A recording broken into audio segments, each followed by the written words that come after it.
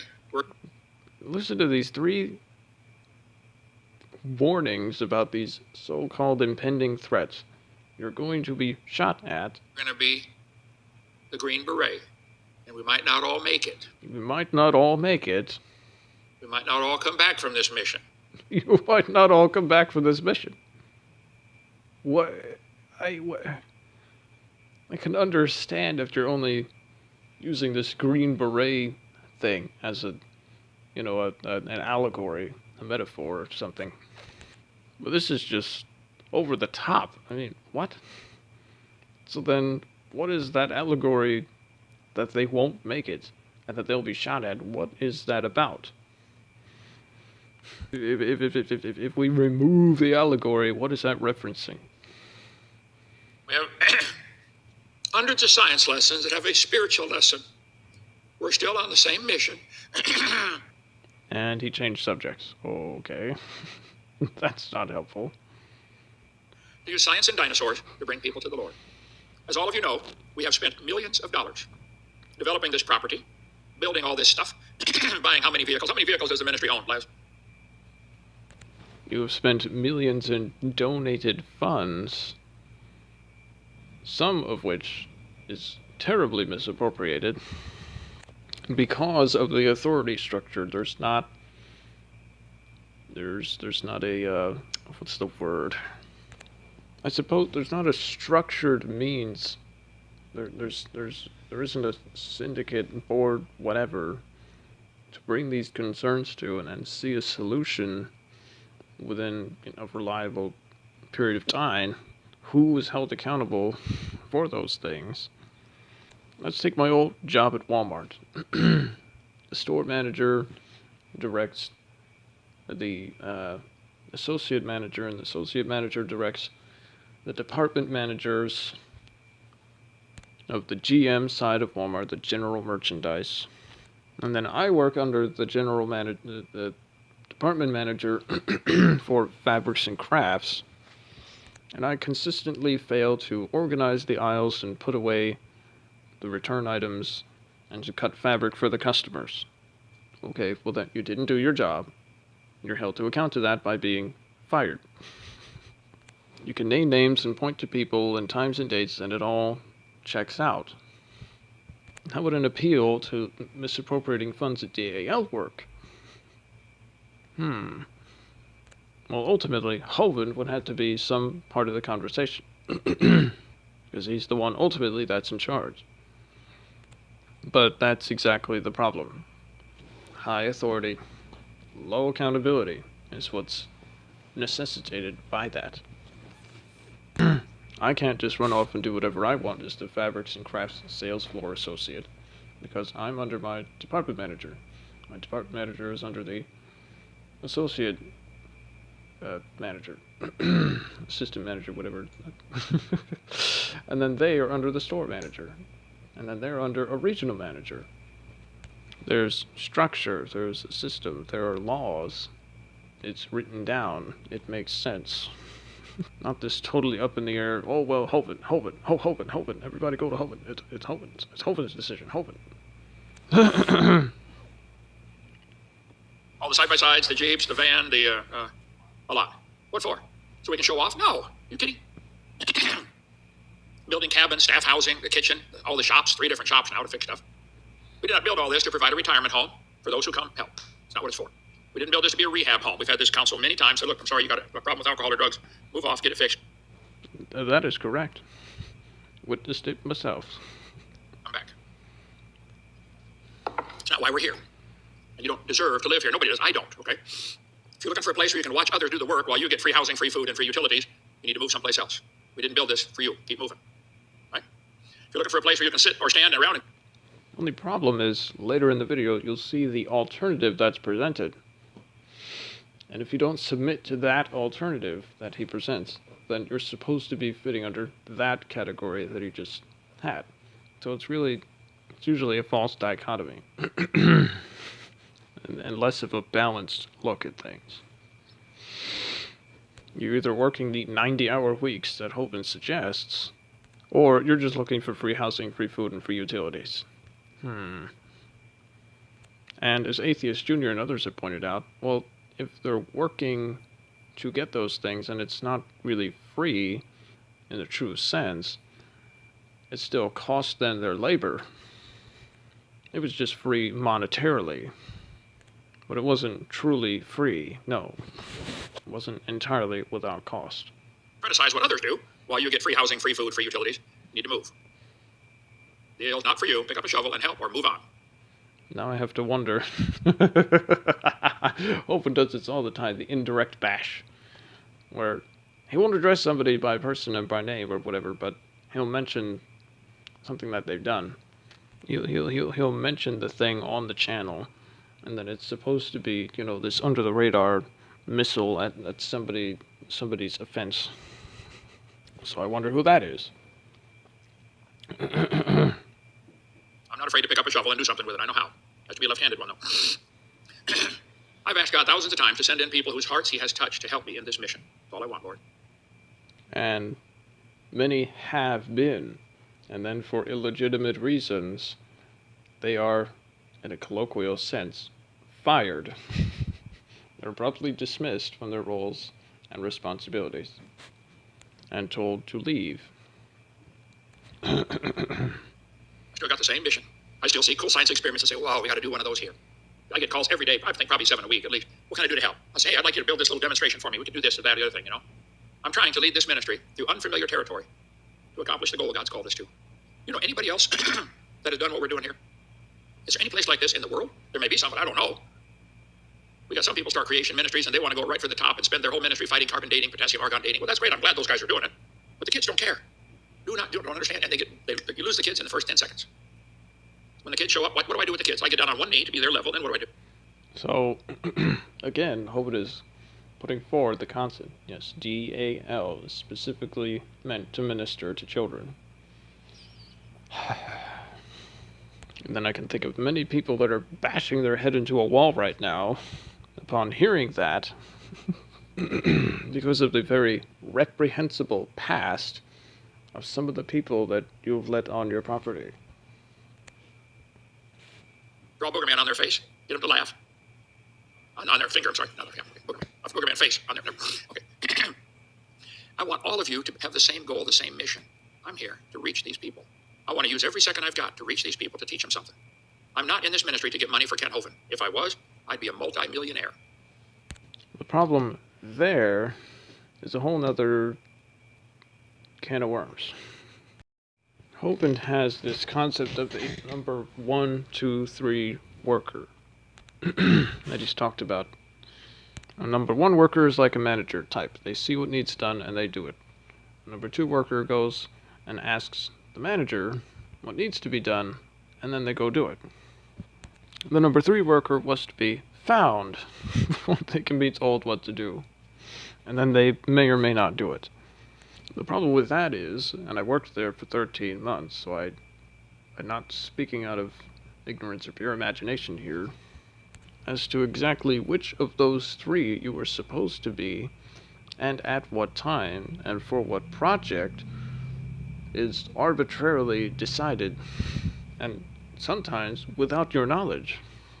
It is assumed that you're usually supposed to be a type 1 worker, where you simply understand the goals, know what needs to be done, and you go and do it. The thing is, Hovind constantly rides around the property and finds people to assign tasks to, which then makes you a number 2 worker. Just immediately, by default, that's what it would have to be. Let me give a scenario. Hovind at one time, for various conflicts, decided to split the property into sections and to assign the maintenance of those outside sections to a particular individual. I was assigned the lake house area, or just the lakefront area, around the largest lake and the greenhouse. The lake I affectionately named Big Dino Lake. Hovind had given a long-standing order that garbage floating around in that lake needs to be cleaned up, because that's where he rides by multiple times on his tour. And so to make an illegitimate charge of insubordination stick, the standard is changed from you should understand general goals and perform them without having to be instructed, like a number 1 worker, to, oh no, you have to do the thing that I assigned you recently at the expense of not doing those other long-standing orders. And so it's just arbitrarily, the rug is pulled out from under your feet, and then, what? What do I do then? It's called a mixed message. Well, sir, do you want fries with that? Well, yes, no. Do Do you want fries with your meal? No. Yes. Make up your mind. Yeah, the whole story goes that I was tasked with maintaining, I guess, the appearance of the big lake by, among other things, removing the trash that floats to the top of it. All sorts of things get blown into that. Trash bags, lake toys, bamboo from the bridge, the big bamboo bridge that decayed. Standing on its shore in the morning, it was obvious. There was all kinds of trash laying around. Okay, well, I'll get in the boat. The biggest aluminum boat that they have, gather up all the stuff, and come back. But earlier that week, Hovind had rowed me around on a side-by-side with other people, and I was supposed to help them with something else, and it was never specified to me that his long-standing orders, like cleaning up the lake, or maintaining the area you were assigned to maintain, apparently those had disappeared. Without my being told, I take the opposite convention to produce more structure and order to the day. You consider long-standing orders and possibly fulfill other little day-to-day things that show up, because that provides a lot more structure to your day. If you're just running off on every random project that comes up in the next 5 minutes, well, that doesn't even give you time to do the other long-standing orders and goals that you have. And so it can be quite maddening to someone that is very sincere and hard-working that they're trying to be pegged by others as lazy and insubordinate when you're pulling the rug out from under their feet and claiming, or arbitrarily switching the standards of whether they're supposed to be a number 2 or a number 1 worker that day. Not exactly what I'd describe as a little piece of heaven on earth where you can feel God's presence. No. I'd be a multi-millionaire. Oh, Hovind makes this stupid threat all the friggin' time. Oh, there, can't over there, Hovind. Okay, hey, can't over here. If I wanted to be a multi-millionaire, I'd just have to keep selling my box set of DVDs. Oh, 18 hours for $50. Hold it, don't, can't, over here. Hovind. Yeah, that sounds very familiar. I heard that a lot. What would be the equivalent to that in a workplace? Well, you know, guys, I have an equivalent number of my current employees lined up on ZipRecruiter, so I could fire all of you right now and just hire this whole new batch of more qualified people. Hey, what a strange thing to hold over these people's heads. Well, you know, I could just shut all of this down, and everyone would have to go home, and then I can become a millionaire without you. Like, that's just pulling down your pants and taking a big dump on your volunteers. Wow. Yeah, thanks. I could afford to buy an expensive pair of tennis shoes instead of the $15 ones from Walmart. I'm not in this for the money. I'm trying to accomplish the goal that God sent me to accomplish.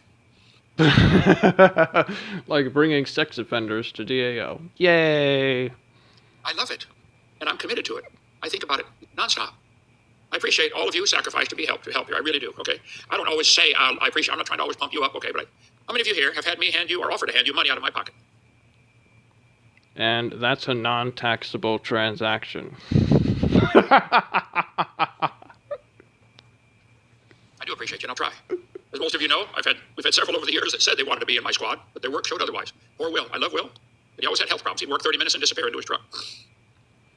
I think that's the that supposed electrical genius, Will. I knew him for a few months before he left. I didn't know him very personally. I can't necessarily attest as to whether he was lazy or he actually had these health problems, though. Still sitting in his truck, 3 miles up the road. We had Vivica, incredible artist. I mean, like, phenomenal. Painted Goliath down there for us. But had alcohol problems. Randall, Joe. Vivica. had engaged in, what do they call it? Minor delinquency, and had purchased alcohol for somebody under 21 years old.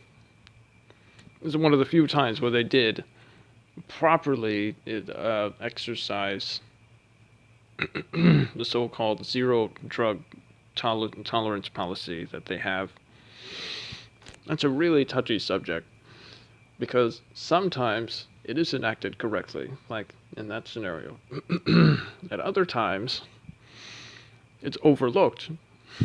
Somebody's failure of a drug test is overlooked because of their current value to the ministry. Or you have a rare case of somebody who will just barely fail a test, and then you test them again a month later, and they come out clean. And so it's obviously clear that the person sincerely ceased from abusing some sort of drug. It's certainly not this, you fail a test and sorry, all hands down, you have to leave, come back in 3 months and reapply. So, he's not here. Women problems. I said, fix it, come back. He fixed it. Bobby, did you fix it for him? Okay. Keep it fixed, okay. Now, as far as I remember, I've never told anyone they can never come back. I tell them to fix their problem, get right with God, and try again. I told Vivica, we love you. You're a great artist. I'm not saying you never come back. You better fix this and come back. Okay, fix it. Well, I wasn't ever told to fix anything and come back. You shook my hand like less than an hour from when I left. All I recall him saying was, I'm praying for you. And that was it. Haven't received a single call or text message in the months that have followed. Nope. So, I don't know what he's talking about there. Squad leader shouldn't have to always babysit or pump up his men. He should stay focused on the big picture, accomplish the mission. If you constantly need to be pumped up, well, they don't ever tell me they love me around there. Do you think the sergeant has time to go tell the private, oh, private, I love you so much. Thank you for carrying the machine gun. So, if Hovind neglects your emotional needs, it's because you're a Green Beret in a battle. And this is a war that you may not even survive. Like I said, it starts taking a pretty weird turn at this. Ay. Oh, just carry the machine gun, okay? If you got a leak, go fix it, okay? Get alone with God. Say, God, I got a problem. Yeah. Squad leader shouldn't have to always explain every decision or let everyone vote on what to do. That's because it's literally a war. So this is what, equivocation or conflation of... DAL isn't literally under siege. It's not literally a battlefield. So, translation. I, Hovind, am to rule with impunity. You can't question my rule or the things that I do. Or else you're out of line, soldier. Only problem with that is, you're the only one saying that. If a private's under his general on the battlefield, well, that general's under somebody else, who's under somebody else, who's under somebody else. So even then, it's still not analogous. The problem with this concept is the amount of neglect that can result from it. Oh, well, just ignore all these other problems. We've got a planet to save. It's really troubling when you think about how the concept can be used. It might be true in a sense for really dire situations. Like if somebody drowns and goes into cardiac arrest, and you rip their shirt off of them and break some of their ribs and dislocate some of their ribs from their breastbone to give them CPR. Okay, yeah, but that's like a really life-threatening situation. Those are very dire, urgent circumstances. It's really strange. How are you blending these two concepts?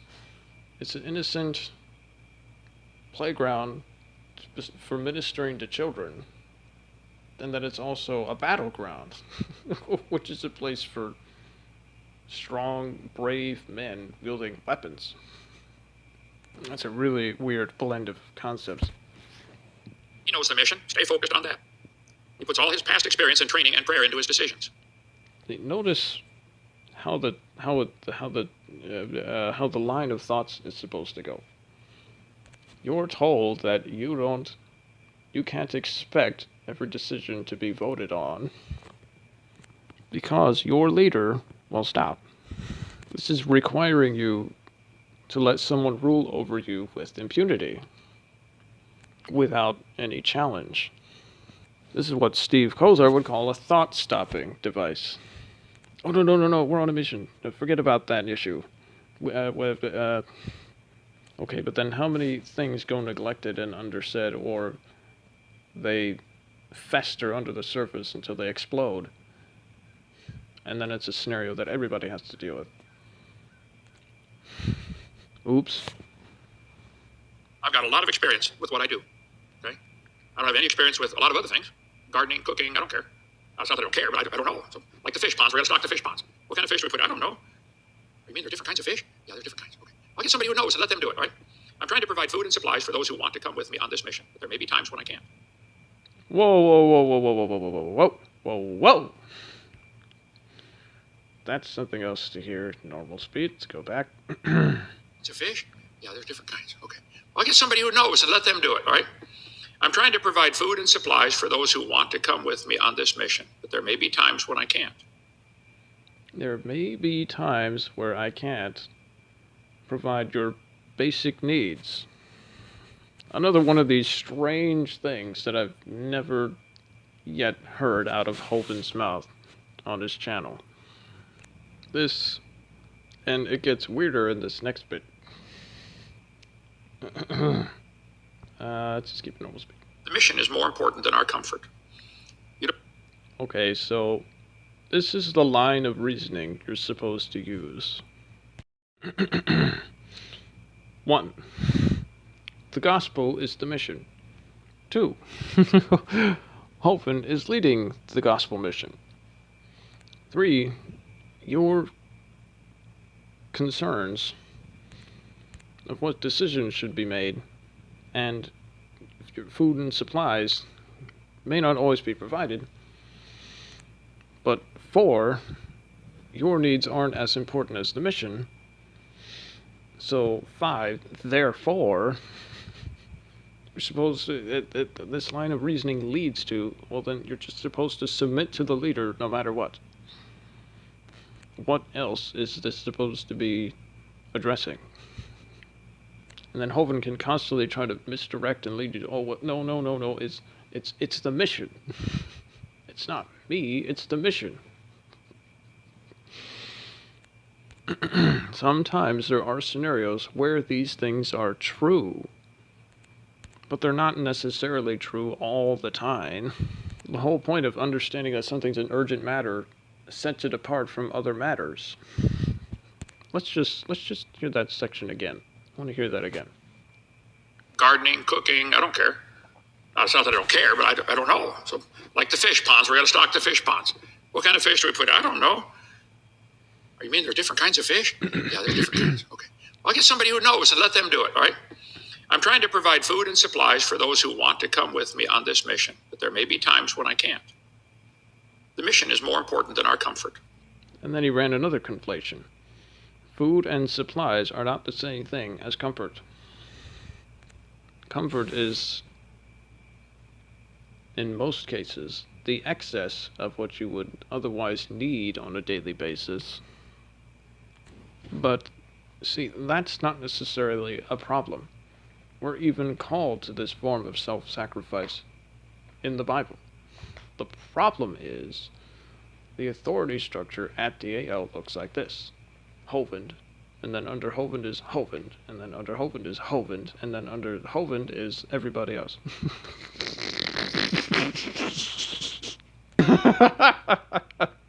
That's the problem. You know, I did this myself. There were a number of scenarios when I was there that I handled myself. Didn't bring it up to management, didn't this, didn't that, leave it alone, forget about it, all water under the bridge, you throw it over your shoulder, whatever. Forget about it, because there's a bigger goal at hand. We don't need to waste our time on trivial things.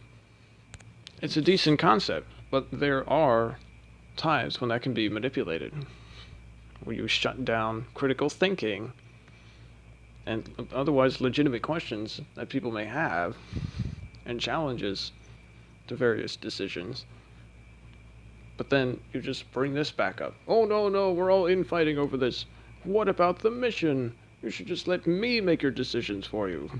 Because the mission. That's possible, isn't it?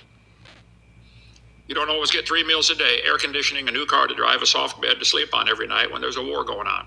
Whoa, wait a minute. Let's look at this list. 3 meals a day. Well, that's basic necessity. Okay. Air conditioning. Whoa, stop. Wait a minute.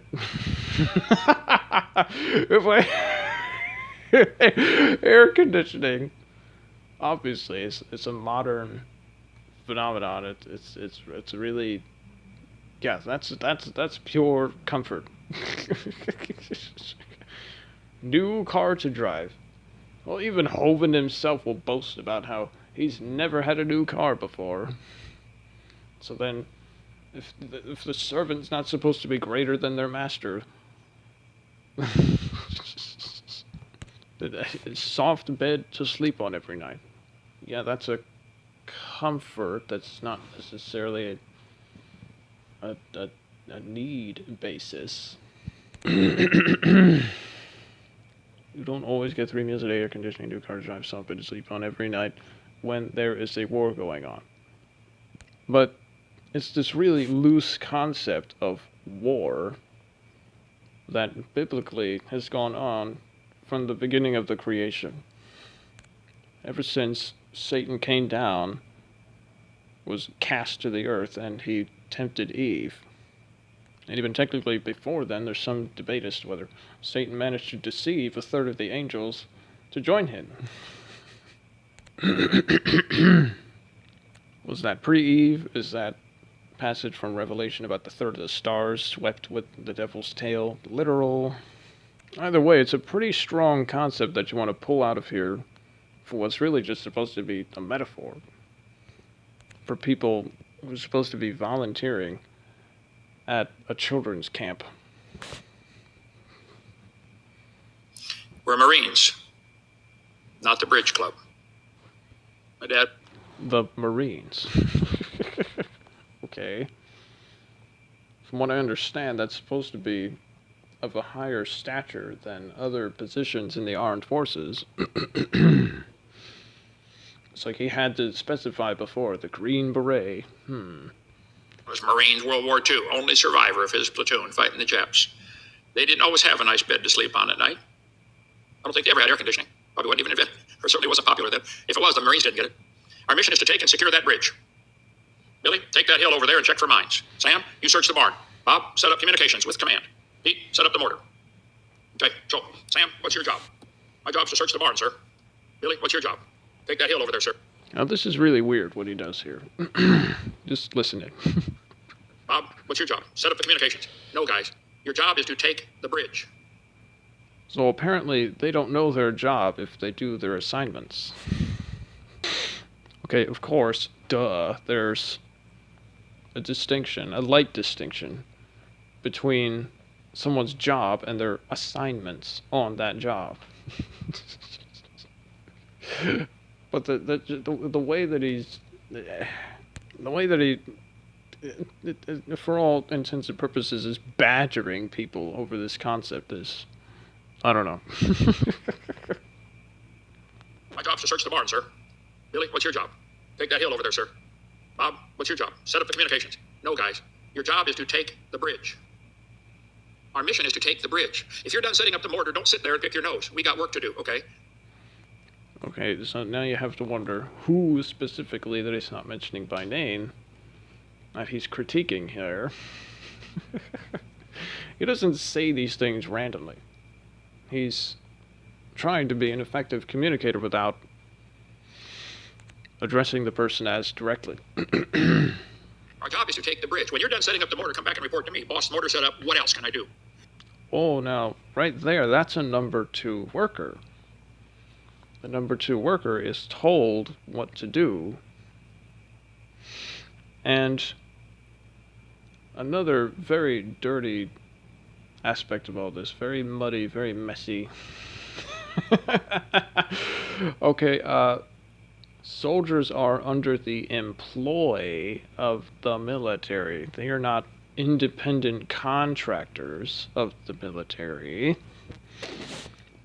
So they can be told what to do and where to be and at what time. Independent contractors cannot. With the Alabama state tax laws, you fall out of that tax bracket. You're not considered an independent contractor by the state. When an independent contractor is what Hovind is claiming you are when you work on his property for extended time on payroll. Now we'll get on to some screenshots and videos of websites where we can thoroughly answer this issue. Okay, as promised, you can go to Google, look up Alabama independent contractor laws. You scroll down just a bit. You have the Alabama Department of Labor common law factors with examples. It's a PDF, which when it comes up looks like this.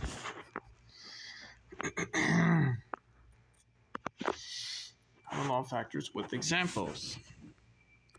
Depending on the type of business and services performed, not all of the 20 common law factors may apply.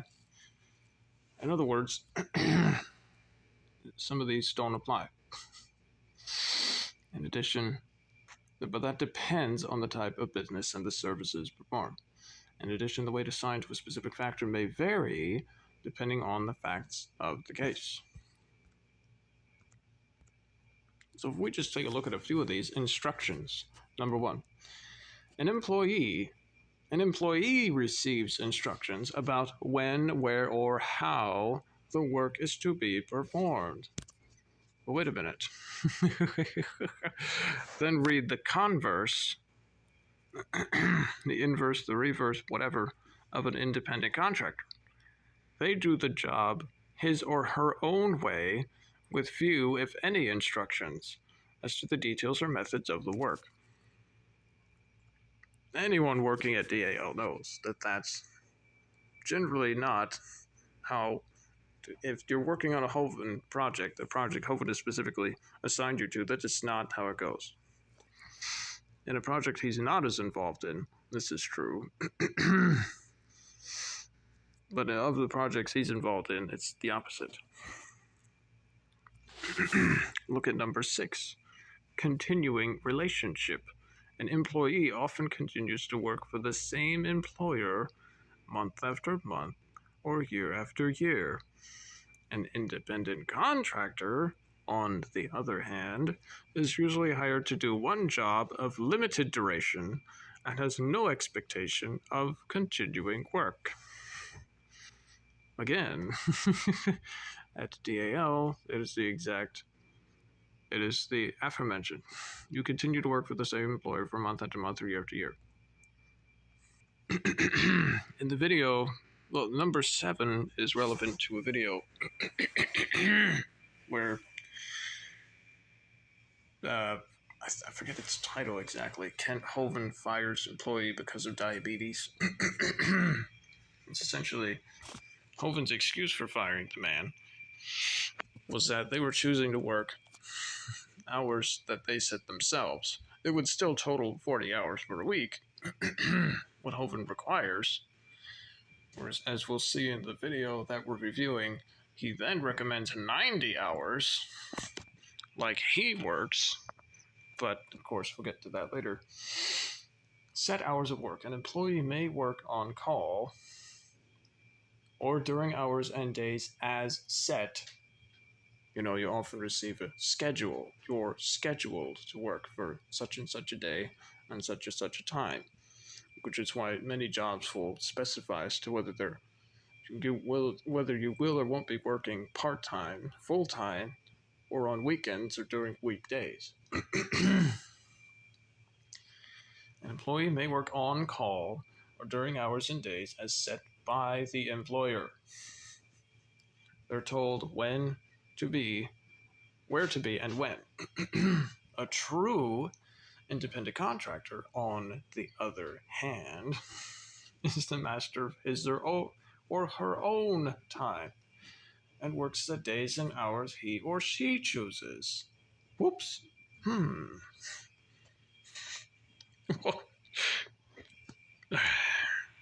may have to include that clip of Hovind firing the diabetes patient. Diabetes. Again, the most damning thing here is probably number 8. Full-time required. We're going to see Hovind required. He's warning people to not come down to DAL unless they're learning to work 90-hour weeks. And then this is what this says. Requiring full-time service to the business or having a priority on the worker's time is an indicator of employment. Hovind, you're not an independent contractor to the state of Alabama. If full-time hours are required of you. No, you are not. You are lying to the IRS again. This is why Mary Toko left. She saw everything was not on the up and up. She had already run her own 501c3. And she said, this is horrendous. And she left. Part-time workers are still employees if the employer has the right to control, or else, obviously, they're telling them where to be and when. A true independent contractor, on the other hand, cannot be required to devote full-time service to one firm exclusively.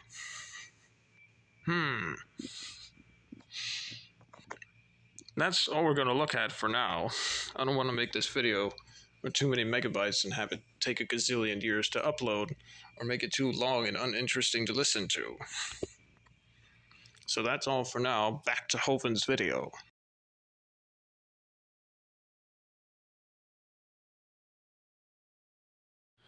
Okay, I did a whole bunch of stuff, and I'm coming back like 6 hours later. So let's rewatch like 20 seconds and try to see where I left off. Bob, what's your job? Set up the communications. No, guys. Your job is to take the bridge. Oh, yeah, his assignments versus job distinction. Okay. Yeah, sure. But I'm sure if you asked the person, what is our goal today versus what is your current assignment, you could have gotten a correct answer. This plays into Kent's narcissism, though. He really thinks that he's 10 zillion times smarter than everyone around him. And this is just how it plays out in his mind. The most bizarre case of his micromanaging was when Beat Bob showed up in the summer of 2022, and in the volleyball match we had with Bob Holmes, Hovind barked out a command like every 2 milliseconds. It was so bizarre. I didn't know what to make of it.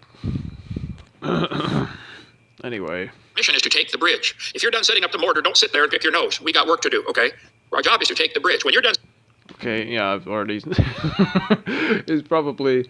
I just had to wonder who exactly is addressing in the crowd. who in his audience is hearing this, that he has this bone to pick against them. Setting up the mortar, come back and report to me. Boss, mortar set up, what else can I do? But we get this attitude, well, I did my job. At DAL, we need someone to maintain the property. This is a major job. We got 140 acres to maintain. You had me for 13 months. No problems, and then you fired me out of the blue. To talk about that would have to be a whole video on its own. All the lakes to maintain the barn, the animals, the vehicles, to cook all the meat, all cook for everybody who lives here. Do the promo, run the sales, do all the... Well, he says he needs someone to cook there, but then what he says toward the end of this video is in complete contradiction to that. Secretarial work, develop new materials, do research. I wish I had people come to me and say, "Well, I've been researching." Like Lydia loves the snakes and animals. I'm shocked that a 12-year-old girl would like that.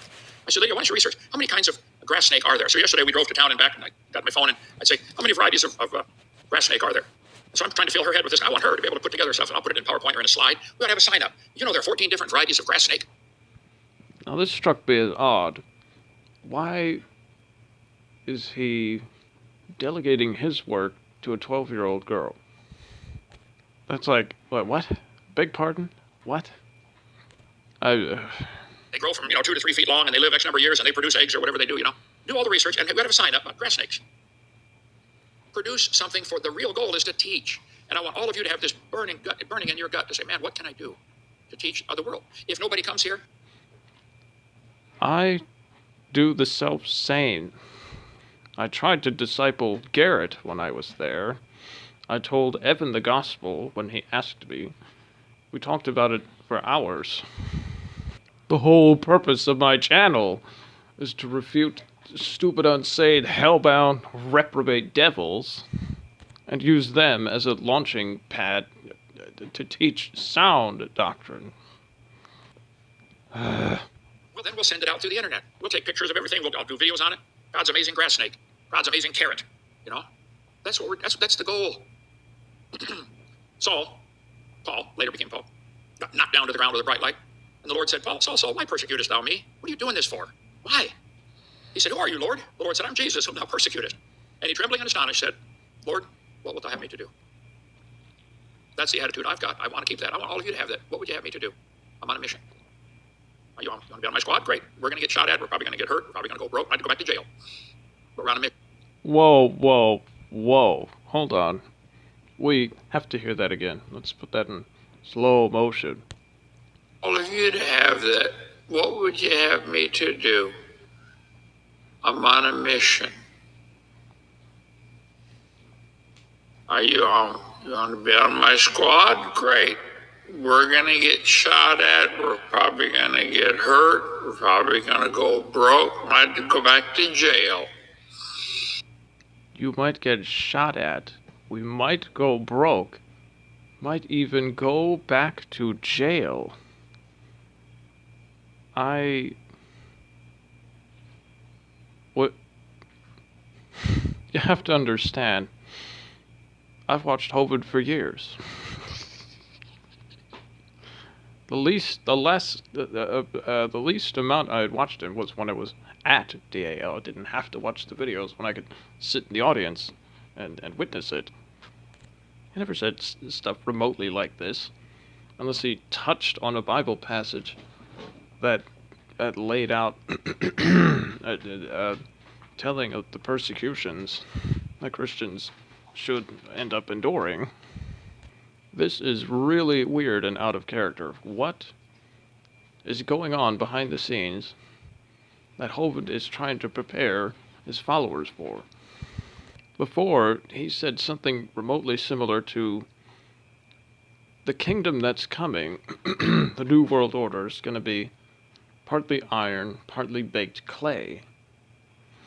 As the Bible says, it'll be mixed like that, and mixed as well together as does partly baked clay and iron, which is not well at all. Some take that to mean that parts of the kingdom will be very weak and parts of them will be very strongly regulated and under the authority of the New World Order. And the thought is to go to DAL, to live and work there, and kind of weather the storm, as it were, for the next 7 years of the tribulation period. Or however much of the tribulation still has to go. This is like it's like hearing your parents say, "Well, I want to make out my will." It's like, Mom, what's going on? Why is this suddenly an issue? Well, I want to take out life insurance. What is going on? What are you talking about? Well, I want to make sure all my assets are in order. Mom, what's going on? This is really out of character. Like, and this is, yeah. Anyway, moving on.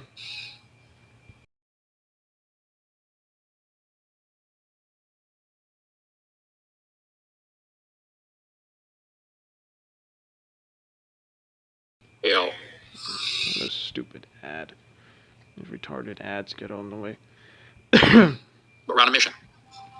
He said unto them, go into all the world and preach the gospel to every creature. Now, I've been talking to all of you and Freddie about the cooking and the cost of food around here, and there's just some ideas I have, and I want the purpose of this meeting is to have you think about what can we do, what can we vote on, okay? There's only, 4, 5, 6, 7, 8, 9, 10, 11, 12, 13, 14, 15, plus the ones that are missing. We probably got 20 to 25 people we feed here every day, okay? I said, Freddie, I'm trying to watch the big picture over all the finances and the cost of all the buildings, provide utilities, provide food. By the way, the other end of the property, Judy, your house, and Will, and who else is on that water bill?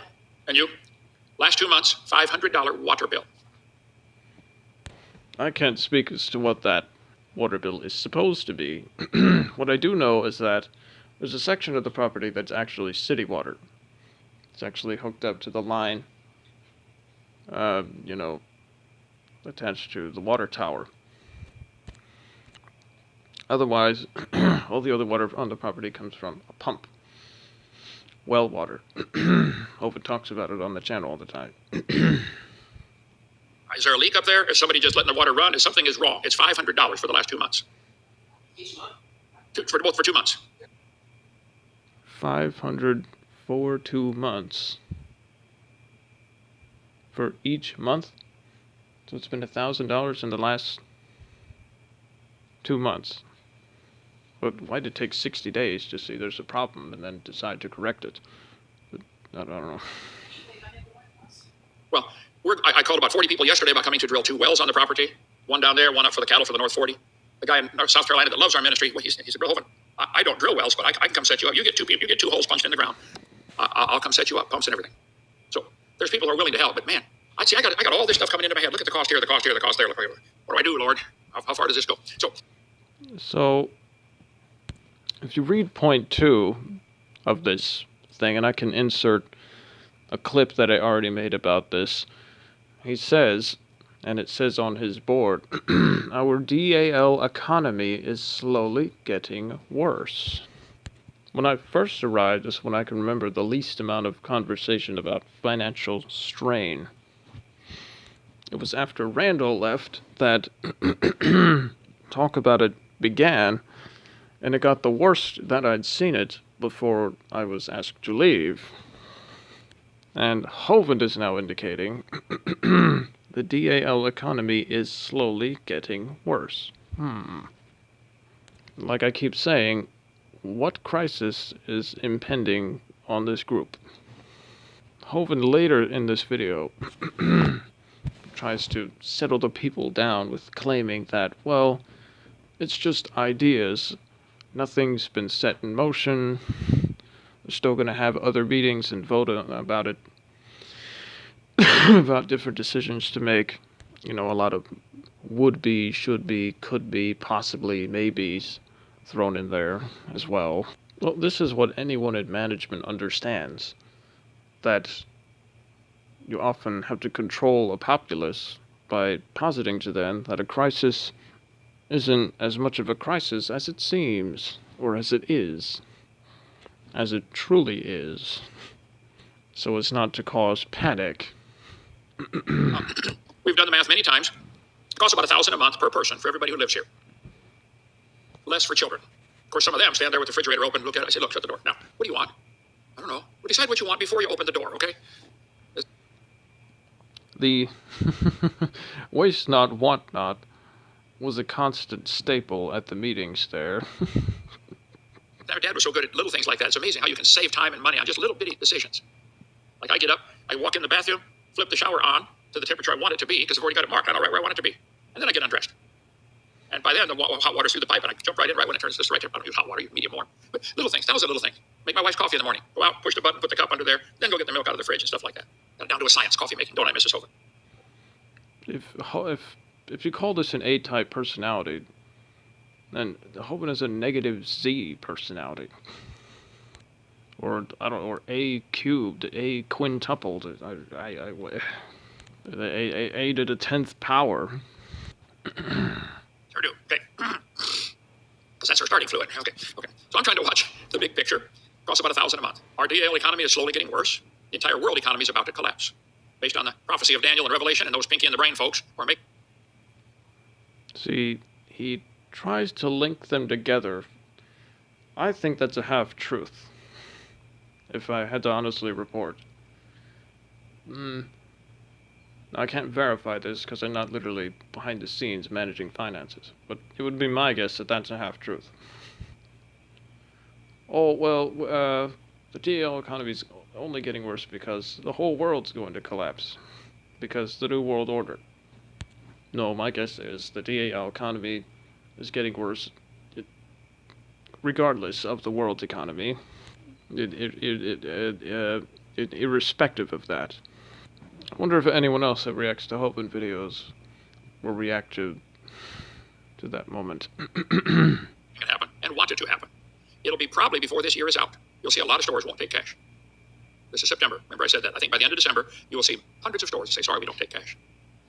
I get input from hundreds who watch this type of thing. I get messages and emails and stuff all day long. Oh, have you seen the latest? You know, I got the new microchip and all this. I get a lot of input coming in. What do I do with it? I don't want to get off the mission God called me to. Okay? People say, oh, did you see down in Mexico, they got 2 aliens. They found them in a cave. Alien bodies. You go preach on that. Okay, I'm going to preach on dinosaurs. Stick with what I'm doing. Okay, I get input from hundreds who watch this, and they say this December will be the time to watch. They plan to make it collapse to bring in their new world order. People have already said that before. It's like the Great Reset that supposedly happened, and then they rescheduled. Just who exactly would be an authority on that subject anyway? Because I'm right now noticing something. There's, well, a warning about an impending crisis that might come. But don't worry about it. There is this crisis. It will happen, and it might come soon. But otherwise, stick to the mission. What set of ideas and practices could you possibly excuse within large groups of people that believe something like that? Now, I'd rather be committed to pay people less per month. And if I can, hey, got a great month this month, here's an extra $100. Now, we have to hear that in slow, normal speed. I just want this to be clear.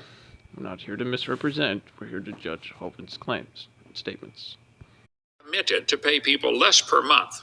And if I can, hey, got a great month this month, here's an extra $100. Let's listen just a bit more. I'd rather be committed to a lower number and be able to give bonuses. Are these bonuses going to be recorded?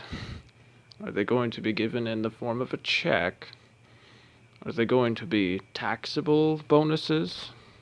Hovind later on in this is going to posit that people that have been there, a position that they've held for I think 6 years now, is their position is going to be dissolved or possibly disseminated to others. Really, really bizarre. Okay, I look like the good guy that way. Okay, Rather we than have to hear that December will again. be the time to watch. They plan to make it collapse to bring in their new world order. Now, I'd rather be committed to pay people less per month. And if I can, hey, got a great month this month, here's an extra $100. I'd rather be committed to a lower number and be able to give bonuses. Okay? I look like the good guy that way. Does anyone else not? Wait, tell me you're. Please tell me you see the problem with that. He even admits it right there. That makes me look like the good guy. Instead of looking like, well, a buffoon. Because you can't keep a commitment. And then it's all blamed on, oh, well, Hovind,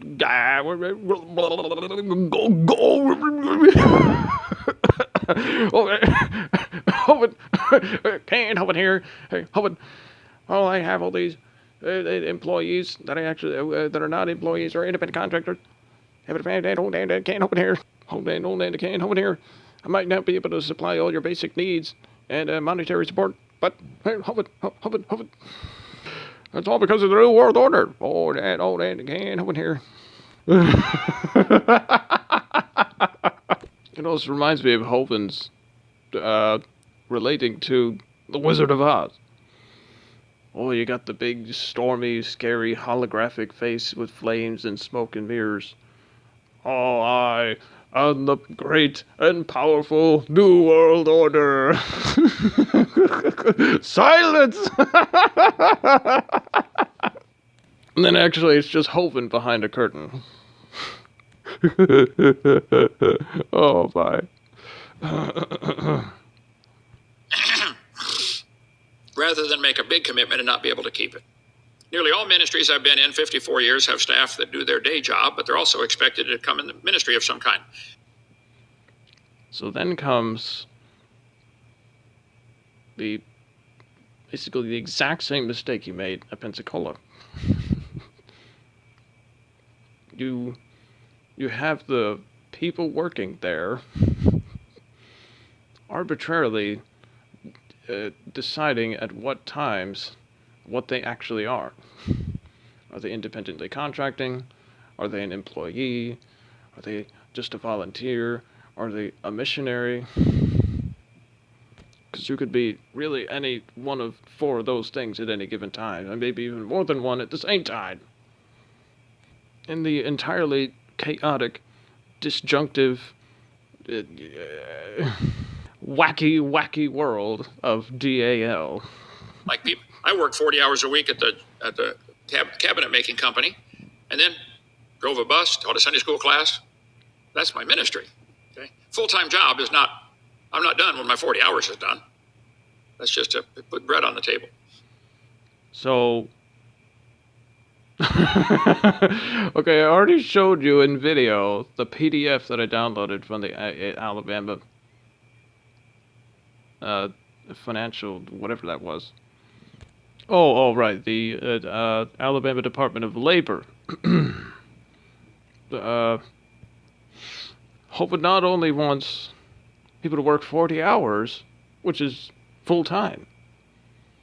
Oh, no, that's not all. And now you have to work overtime, but as a missionary. Which is that paid or what? Oh, no, that's not part of your actual job. That's your volunteer work. Okay, where I'm from, you got paid time and a half for overtime, not nothing. This is just abysmal. Expedia members save on travel. More ads. Expedia members save on travel. Okay.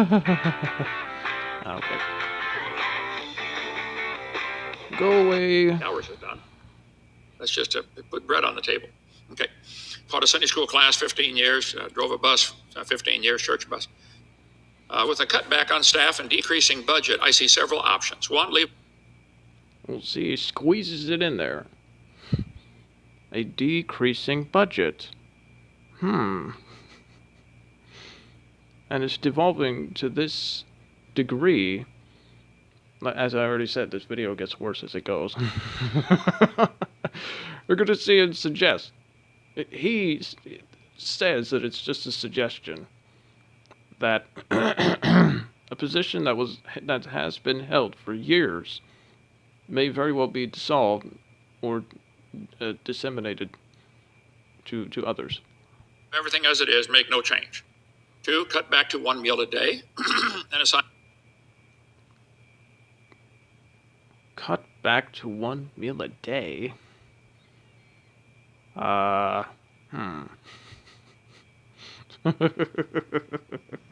you, meaning Freddie, and your family to other areas of the ministry. Probably the barn to maintain, clean the animals, feed the animals, give tours, etc. I want everybody here ready at a moment's notice. I can give a tour. I'm the secretary. No, you're a missionary. Well, yeah, let's hear that again in slow motion. Just so we have it on record.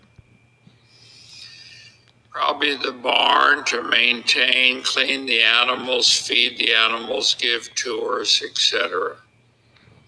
I want everybody here ready at a moment's notice. I can give a tour. I'm the secretary. No. You're a minister. You're a missionary. This is what Hovind tried to pull at Pensacola.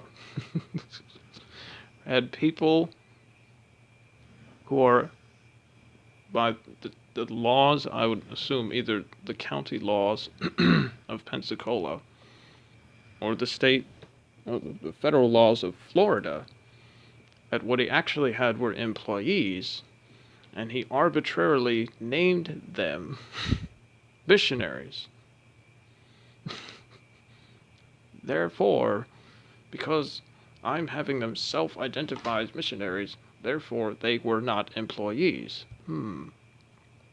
That's interesting. As I'd already pointed out,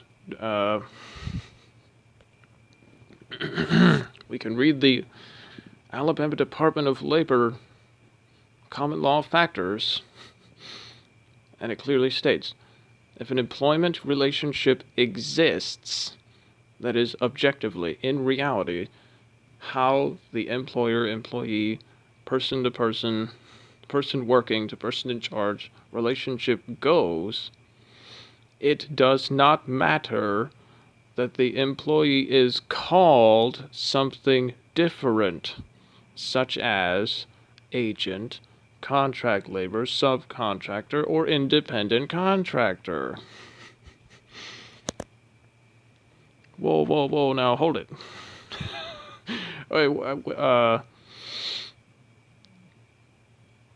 What they're saying is, you can't just arbitrarily self-identify as something that you are not.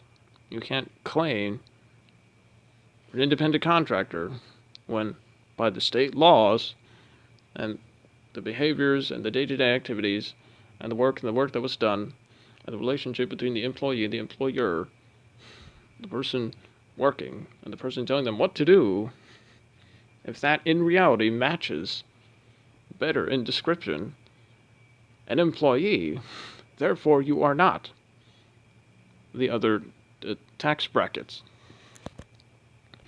So is Hovind in dire times regressing into some of the worst behaviors that contributed to the first DAL in Pensacola being shut down? That was one of the problems.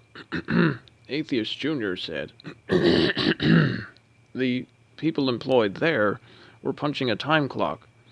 So even though they were called missionaries, no, they weren't missionaries, they were employees. And they were given benefits that only fit for employees. I think also, don't quote me on this, that they were paid in cash, which is a non-taxable transaction. A little suspicious. Terry, no. You're a minister. You're a missionary. So then, my only guess would be he tries to assure that by himself to you, you've become so convinced of this concept that that's what you comply with, even though according to the state, that's completely wrong. No. And those laws are in place for your benefit, so you don't get taken advantage of by some creep. That's why some companies form labor unions, to uphold the rights of the employed. Okay? Don't ever think, well, I'm just a secretary. No, you're a missionary. Yeah, but I'm the mechanic. No, not when a bunch of kids come here. You're now a tour guide. Wash your hands, lads, and get in the Jeep. Okay. And then, as he's already implanting to them, the missionary job is unpaid. That's the volunteer portion. So you work 40 hours, and then work more hours, overtime, unpaid, as a missionary. Because there's nothing illegal about that. Have different staff take a meal each day. For example, Sandra would do Monday, Judy Tuesday, Freddie on Wednesday, etc. This is one way. because he's positing that the job of kitchen cook is to be dissolved. Getting rid of that position. Of course, someone points out in the crowd, I think it's Manon herself, if you fire us, well, that's not what she says. This isn't verbatim. But the concept she puts forward is, if you fire us, that doesn't decrease the cost of feeding, 20, 30 people. Duh. Hovind, what are you thinking?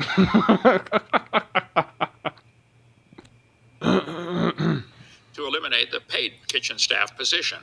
And see, as I said, to eliminate the paid kitchen staff position. Why, Hovind? They worked for you for 6 years. Over there, can over here. Right there, no can over here. Hovind. Well, well, I've had 5,000 strokes, and the New World Order is moving in, and the economy's going real bad. Oh, there, can Hovind. Buy my seminar series, 18 hours for $50. Watch it, return it, give your money back. Oh, Dad, but can Hovind. Hovind. Something I've really fallen in love with is Atheist Junior's Hovind impression. Still get the job done. They're doing a fabulous job. I'm not worried about that. I'm worried about getting some way, and maybe nothing needs to be done. Yes. Oh, maybe nothing needs to be done. That's why we're having a meeting and making a video and having it as a preamble warning to other people who want to come down. Watch this video and really carefully consider. You might be killed, and I might not be able to supply all your needs, and it's because of the New World Order, and it might not even happen. Maybe. What? This is so bizarre. I'm just, what in the blue blazes? Good golly graciousness. I may have to entitle this Hovind's most bizarre video yet. My commentary on Hovind's most bizarre video yet. Continue carrying on. Because, we're just having a meeting about things that may not even be important. Let's go back and hear that again. Wednesday, etc. This is one way to eliminate the paid kitchen staff position and still get the job done. They're doing a fabulous job. I'm not worried about that. I'm worried about getting some way, and maybe nothing needs to be done. Yes. Yeah, we're having a meeting and posting a video and warning you that you may be allegorically shot at and killed. But there's nothing to worry about. If you are, it's because of the New World Order.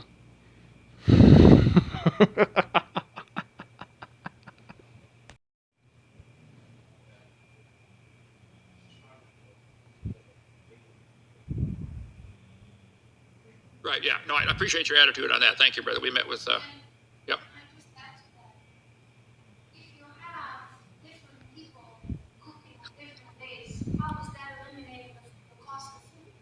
Okay, so you probably couldn't hear that. Freddie said something that is unintelligible by the mic that I think is attached to Hovind. But Manon says something. Appreciate your attitude on that. Thank you, brother. We met with, yep. Manon says, and if I could just add to that, if perhaps there's many people cooking on different days, how does that eliminate the cost of food? As I already said.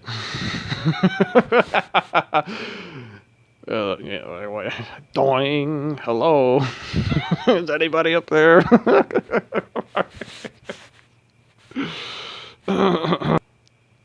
eliminate the cost of food, okay? Just eliminates the cost of a paid kitchen staff. But if you need to feed the people, are you positing that Freddie and Manon won't do it for free, and that They won't do it as volunteers. They won't do it just for room and board. Why was that position posited? Is this some elaborate scheme to fire Freddie and Minone? Because they've been there through everything, as far as I know. all the craziness.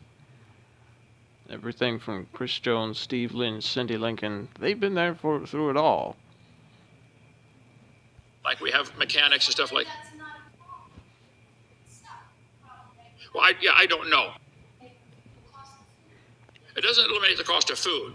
Okay. She it just says. Eliminates the cost of a paid kitchen staff. She says something else I want to try to hear and translate for you. Like we have mechanics and stuff like. Well, I don't know. She said, but if that's not a problem, something. I couldn't quite catch the rest. Sorry. That's why I want to find out, is there a way to cut the food itself cost also by bulk? Aren't we qualified to get shipments?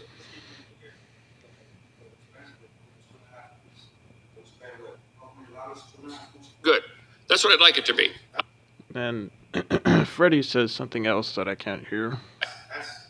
You're working at a minimum rate. Yeah, okay. I just... See, said something about working at minimum wage? Let me hear that again. I'm sorry, people.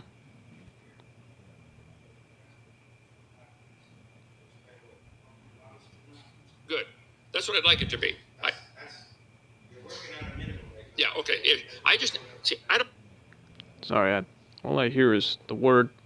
I hear 2.5 weeks, I think, and then minimum wage, it sounds like he says. I don't know. I just need to know, I've got to have, when we're feeding 25 people, it's, I know it costs a lot, and I'm willing to pay that, okay? I just want to know, what's it going to cost? How do I budget this in with what's also going to cost to drill the wells and to feed the cows and to mow the grass and to fix the stuff that's broken? I got all this stuff jumbled up, and I want to get it, I just want to know. But didn't it already work for many years previous? What exactly has occurred? See, we're not being told everything. And then we're even being told that this possibly going to occur crisis is possibly going to occur. And if it does occur, it's because of the New World Order. Okay, right. You're already not telling us everything, Hovind. So why should we believe you on the rest? This is the weird thing. It's like Hovind's smart enough to try to manipulate people, but not smart enough to cover all of his tracks.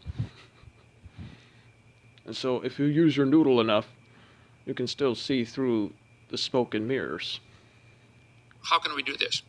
Can we buy a shipload of canned goods from China and get 10,000, green beans in the shop? Positing yet another solution to the crisis that may or may not happen because of the world order. I don't know.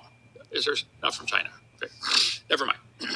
The purpose of this meeting is just simply to get some ideas, okay, and to let you be thinking about it. We'll meet again in a couple of days and say, I think this is better.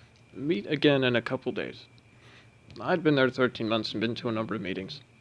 And there were any number of times that Hovind said, we're going to have another meeting about this same thing. And to my recollection, there never was. I can think of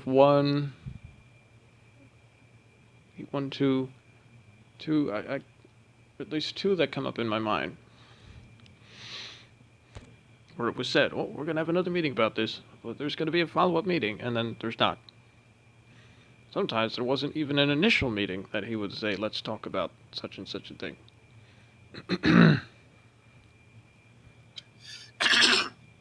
Maybe having a different person take each day is not a good... Let's hear that again, though. Simply to get some ideas, okay, and to let you be thinking about it. We'll meet again in a couple of days and say, I think this is best. Maybe having a different person take each day is... Wait a minute. Hovind is the one calling all the shots, making all the decisions. Who else makes a PowerPoint video and presents it to the entire camp of... These are all their ideas. I mean, he already said that all these responsibilities come down on him. So then, what does he mean, take ideas from other people? No one else is in charge. You're in charge. You're the standalone figure. Not a good idea, because then you got load of I just wanted to one more time. canned goods from China and get 10,000, green beans in the shop. I don't know. Is there not from China? Okay. Never mind. The purpose of this meeting is just simply to get some ideas, okay? And Just to get ideas. He filled this with like at least 3 warnings. Might not be able to supply your basic needs. You're going to go out on the battlefield and not make it. And now and now we're considering dissolving the position for the people that have worked here the longest besides Hovind himself. But this is just to get ideas. There's no crisis. Crisis? What crisis? Get back to work. Does nobody else see through this like I do? let you be thinking about it. We'll meet again in a couple of days and say, I think this is best. Maybe having a different person take each day is not a good idea, because then you got different people with kitchen. They have a different idea what clean is. Well, that's certainly true. I was infamous for cooking on the weekends. I would make my own meals on the weekends because obviously Freddie and Manon are off, which is fine. And sometimes the leftovers in the cooler are depleted. And I'm a little more health conscious. I tend to eat things that I prefer to consume.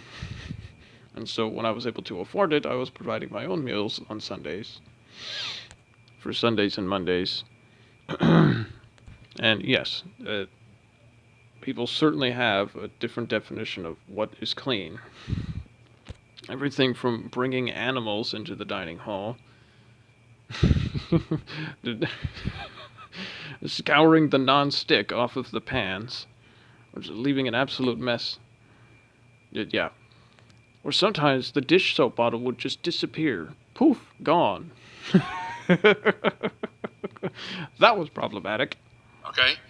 How are we going to order food this way?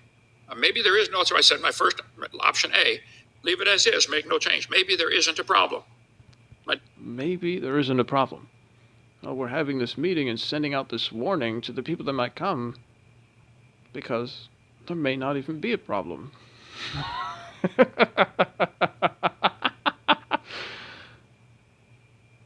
What if there was a presidential address? Suppose right now Joe Biden appears on every TV and says, now, this is a national address about what you should do if there's a threat of nuclear bombing, but there's no nuclear threat. What?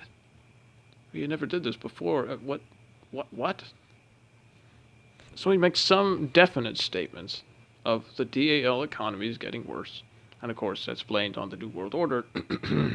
Something you can't actually quantify or measure. You can't objectively verify that fact. Unless you're part of the Illuminati, I guess. And then it's also later claimed, out of the other side of Hovind's mouth, that there may not even be a problem. Then why are we having this conversation? To the point where you're suggesting and positing ideas for when you fire the kitchen staff. Okay, I slowed it down there for a bit so we could really pick apart and listen closely to what he was saying. There's 7 more minutes. I'm going to try to zoom through this. Dad would always say that. Here's the problem. Let's list all the options. Number 1, you sure there's a problem? Maybe it's not. Oh, good thought. Okay. So, letter D. Have each staff. Yeah, you're having a meeting, posting a video, and positing really outlandish, far out solutions to the problem that may not even be happening. And if it does happen, it's because of the New World Order. Okay, right. Have to take a different day. Eliminate the. See, anybody else have ideas? I welcome your input and suggestions about any of these ideas. Before. I welcome your input. Yeah, that tells you who's really in charge. The board and I, or just world events, have to make a decision. We're going to be. So, the board and I.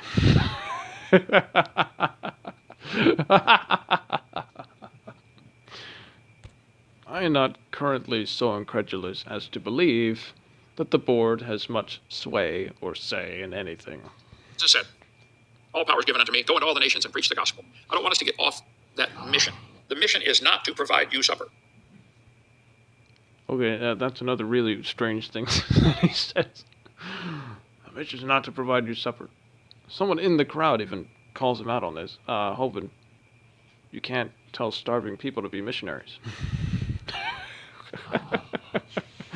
You're going to hear that in a minute. The mission is not to provide anything for us. We're on the mission to do something for the Lord. What?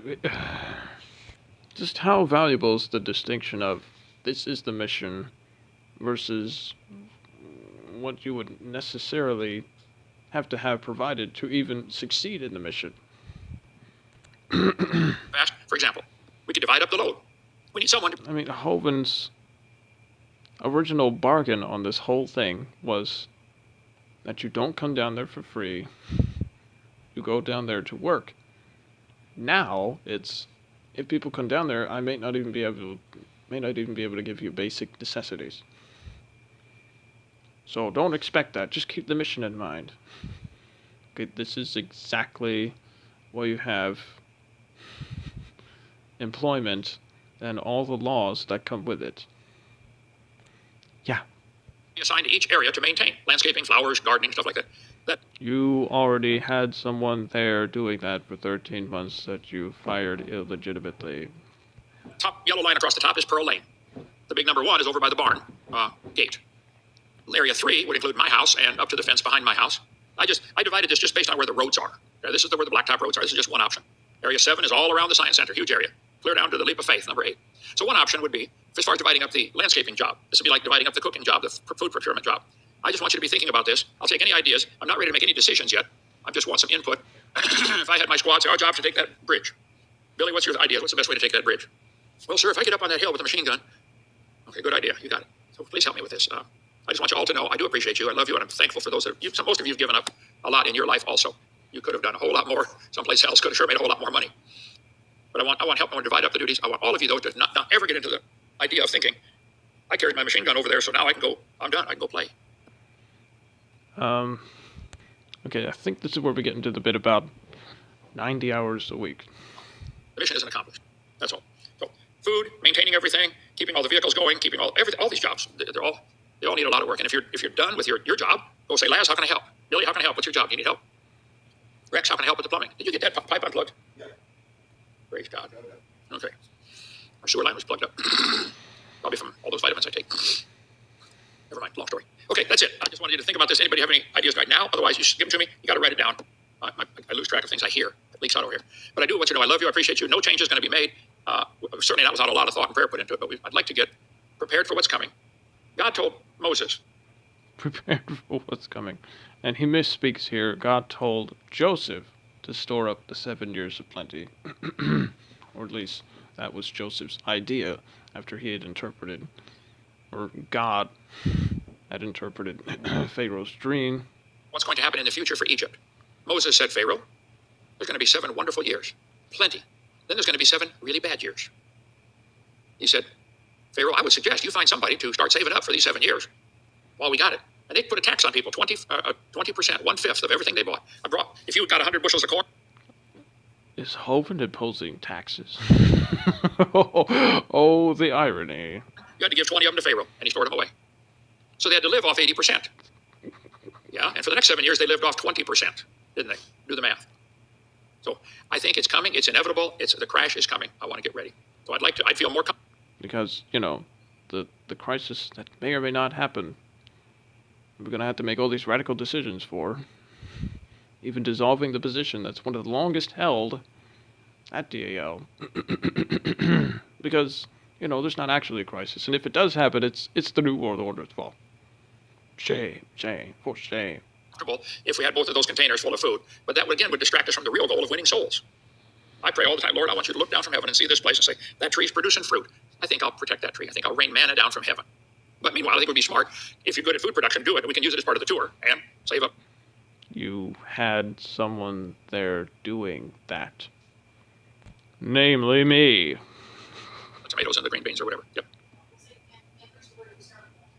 Right. Can't preach it if you're starving to death. We got it right. See, somebody called him out on it. Let's go back and... I wonder who said that. If you're good at food production, do it. We can use it as part of the tour and save up the tomatoes and the green beans or whatever. Yep. Right. Can't. I think that's Judy. She said, I'll say it again. We can't preach nothing if we're starving to death. Smart. If you're good at food production, do it. We can use it as part of the tour and save up the tomatoes and the green beans or whatever. Yep.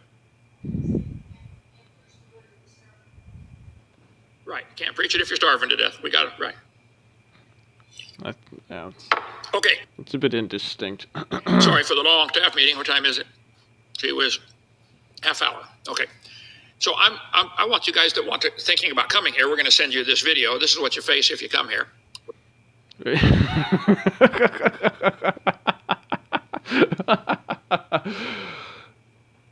Wow, yeah. This is really ironic to me. I had... After I had left, I had thought about all the different ways that I could try to address... What kind of warning would I issue to people before they go down there? And then Hovind does it for me. All I had to do was comment on the video that he posted. Yay! Of course, there's still a lot more I could share. I just wanted to show you what happens when you apply critical thinking to the things Hovind says. We're going to want you to work like 40 hours at least. Get on my schedule. We work 90 hours. 40 hours at least. Okay, but keep that in mind. Yeah, let's hear that again. Half hour. Okay. So I want you guys that want to thinking about coming here. We're going to send you this video. This is what you face if you come here. We're going to want you to work like 40 hours at least. 40 hours of work at least. Get on my schedule. We work 90 hours. Okay, do some. On my schedule, they work 90 hours. Again, in Christianity, the concept is the servant's not greater than the master. So if anything, what he's really saying is you should aspire to be... if Hovind is the standard, you are supposed to be working 90 hours. Well, after all, Hovind does it. Why don't you? Hovind opens up the fridge for a nanosecond, knows what he needs, and fetches it and closes the fridge immediately. Hovind gets the 2-minute showers. Why don't you? Hovind does his 40 hours and then 50 hours more of missionary work throughout the week. Why don't you? You're not a secretary or a mechanic. You're a missionary. Hovind said you're a missionary, after all. Again, common law factored with examples number 7 from the Alabama Department of Labor. An employee may work on call or during hours and days as set by the employer. A true independent contractor, on the other hand, is the master of his or her own time and works the day and hours he or she chooses. Or also number 8, full-time required. Requiring full-time service to the business or having a priority on the worker's time is an indicator of employment, not the status of an independent contractor.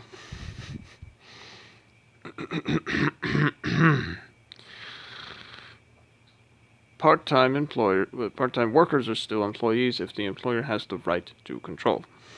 A true independent contractor, on the other hand, cannot be required to devote full-time service to one firm exclusively.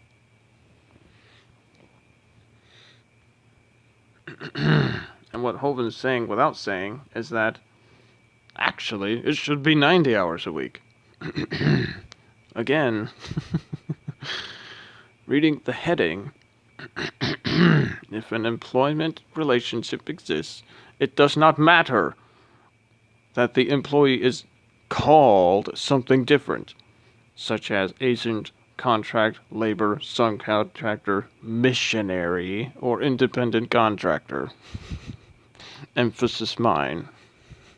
I'm going to have to do a whole separate video on this issue of Hovind telling his employees to self-identify to the state and to the IRS as independent contractors.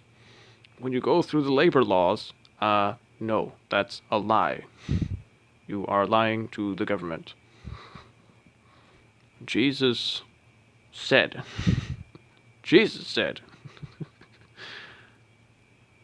Okay, even if you go off this concept of if you owe a tax, pay it. That's the more loose, I don't know, QAnon, libertarian, or sovereign citizen stuff. No, Jesus didn't posit that concept as much as he said, give to Caesar what is Caesar's. Jesus didn't protest the temple tax when he didn't owe it. When Peter boasted that Jesus did pay it, then he had Peter go fetch the amount out of a fish's mouth, of all places. I see little to no biblical justification for someone to be a tax protester in America. You can, in fact, make the opposite case. So, let me try to get this straight.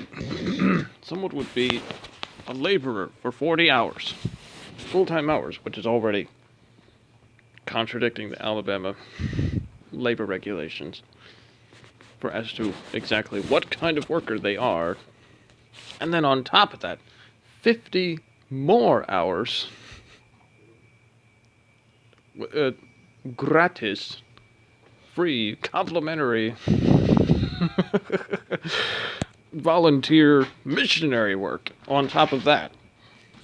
While you're being cut back to one meal a day and no air conditioning or guarantees of a soft bed, or having to cook your own meals, make you cook your own one meal a day, while you're being shot at and you could possibly go to jail. And this crisis that may or may not happen is all blamed on the Hovind, New World Order, the new Hovind Order, Hovind, can Hovind here.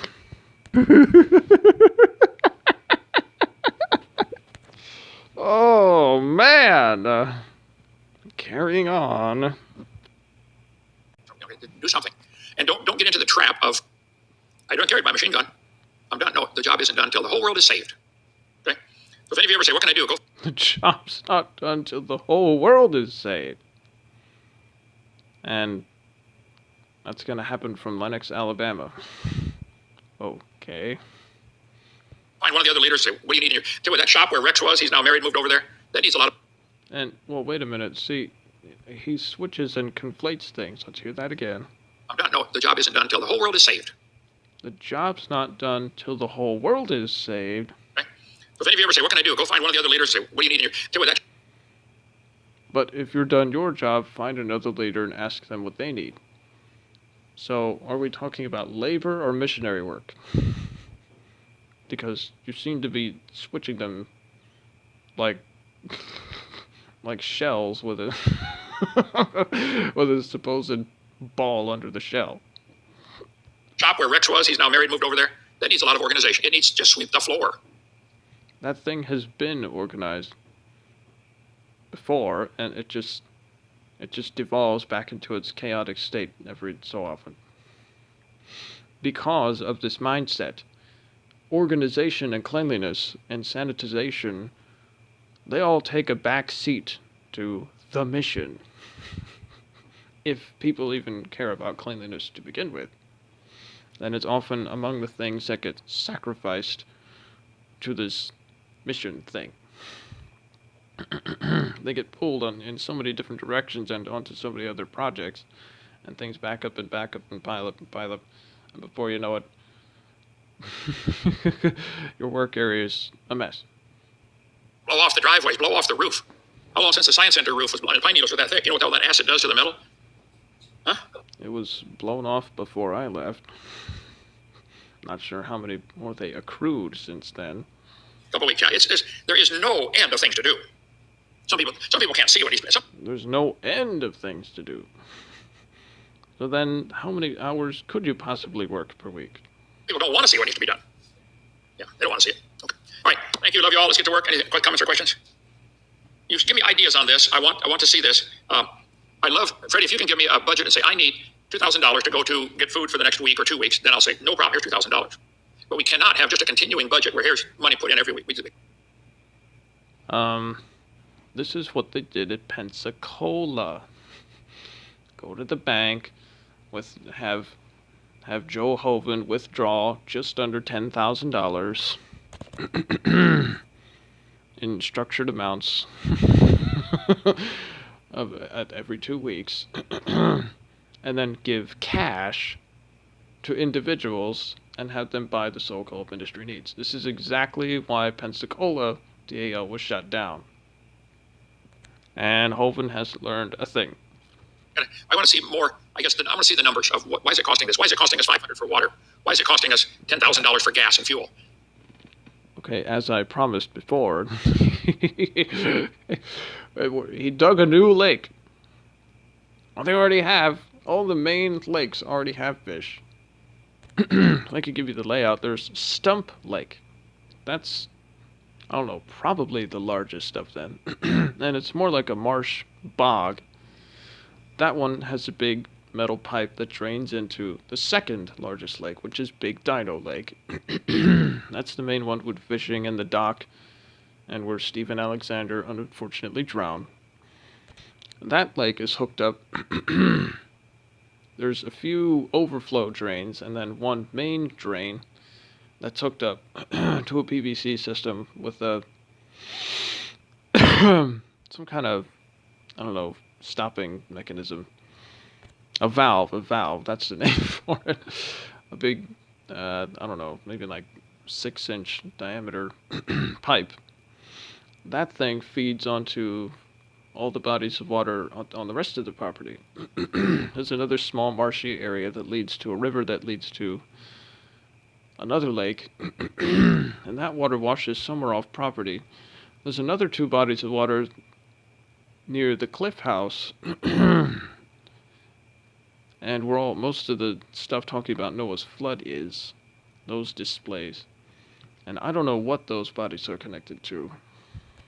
We know that if you drain the one lake where the old excavator got stuck in the clay, you can drain that one and the other one stays full. That's all we know. There are fish in Stump Lake, there are fish in the Big Dino Lake. Believe it or not, there are fish into where Big Dino Lake drains into the little marshy area that leads into, it's more like, I don't know, a more shallow pond that leads to another marshy area, and then a river flows down into another much larger pond, much deeper. That has fish as well. And then when there's all this discussion about expenses, however much was invested into renting another excavator to dig out more area, and then he's effectively complaining about the cost of diesel and whatnot, fuel, for this project that, as far as I know, is unnecessary. And they have to possibly fire the kitchen staff because of the crisis that may or may not be coming, and if it does come, it's because of the New World Order. Hovind. Just in the last 2 weeks, we've been digging a lot of ditches, but I've been to the store 4 times to fill up 2 50-gallon drums, $400 each time.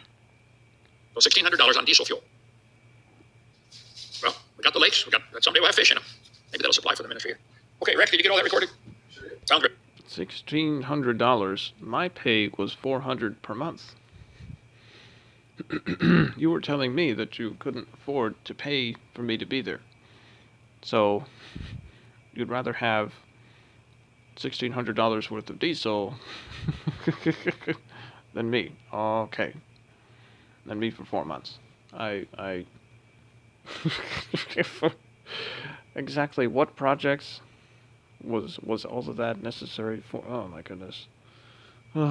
See, this is what we mean. This is what Mark Rady and I, this is something we would agree on. Because there's such high authority given to Hovind, and then there's low accountability because he's the one with the highest authority. All these financial decisions, as Hovind's even admitting in this video, it's all on him. So then, not the wisest decisions are carried out. Let's see, have hired help for 4 months, and pay them was well below a living wage. Or buy a bunch of diesel for what exactly? All right, let's pray. Lord, we love you. We want you to guide us and protect us, Lord. Thank you for allowing us to be on the mission. Lord, you don't need humans for any of your stuff you do. Thank you for letting us be part of your squad, Lord. Please prepare us, Father, for what's coming now. Give us wisdom. Guide us in Jesus' name. Amen. George? Wow, that was a lot. Sorry to put you through that, but hey, someone has to critically think when Hovind talks. Stay tuned, if you will, to this channel for more content. I know I pause to talk and have a long, drawn-out format, but this is my better method of walking through this stuff. And for my usual subscriber base, I know this is pretty unusual. Oh well.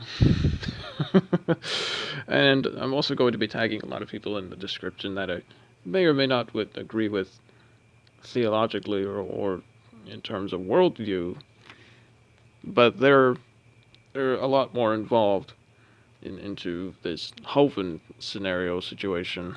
That's honestly why there's been a bit of a pause in some of my content. Really been trying to work through some of this stuff and to understand what's happened to me over the last 13-15 months. I really wanted to talk about all this stuff, but it took a good while before I could really divorce my anger to the right amount before wanting to make my comments on this. So this is going to be the end for now for this video. Stay tuned or consider subscribing for more. So, see you in the next one.